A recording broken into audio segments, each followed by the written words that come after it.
On starry nights when the moon is full and the air still, you can hear the sounds of faraway ships and distant laughter. They echo over the hills and through the valley, down calm canals and sleepy inlets. Every engine knows that these are the sounds that say the harbor is hard at work at the big station by the sea. One night, a special load of fish was ordered. Sir Topham Hatt decided that extra vans must be added to the train that the men call the Flying Kipper.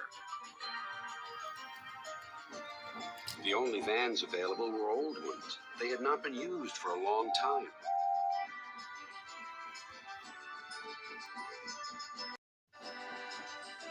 Henry waited impatiently by the quayside as Duck shunted them into position.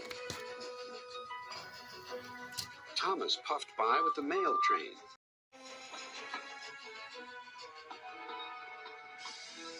Hello, Duck. Going fishing? I'd take care if I were you. Why? Huffed Duck. Well, for one thing, puffed Thomas, remembering his own experience, if fish get into an engine's boiler, they always cause trouble. And for another, fish can be awfully smelly. And I know what I'm talking about. Good night.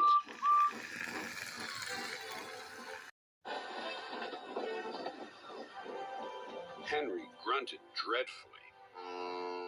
You'll just have to put up with it, Henry, said his driver. At least the extra load will mean you can have another engine help us up Gordon's Hill.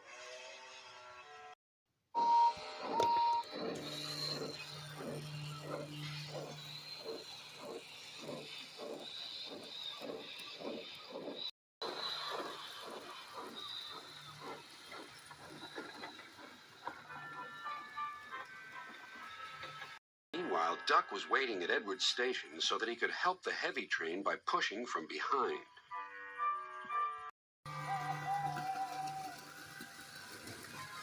Henry made good progress.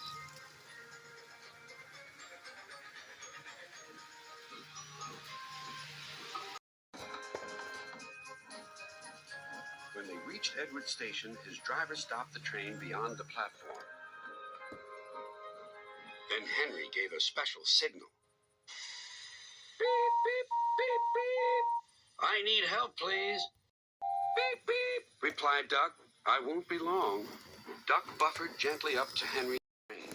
He was not coupled on. Henry would then be able to run on without stopping. And they reached the top of the hill. Ready, whistled Duck, and off they went.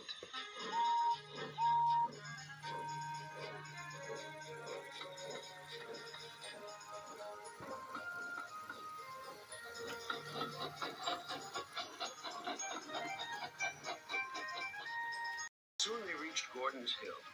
Push hard, puffed Henry. We're doing it, replied Duck.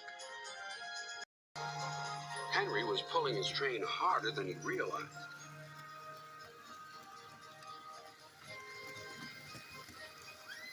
Duck felt the weight on his buffers slacken.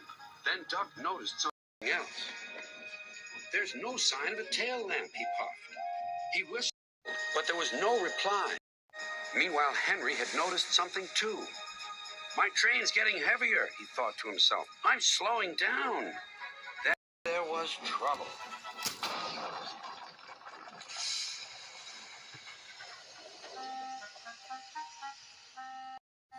No one was hurt, but a strong smell of fish hung in the air. Next day, workmen found the broken tail lamp at the bottom of the hill. Sir Topham Hatt spoke kindly to Duck. The accident wasn't your fault. We should have checked that this tail lamp was fixed on properly. We'll soon have you in working order again. Thank you, sir, said Duck sadly. Thomas told me to be careful about fish. They got me in a right pickle, didn't they?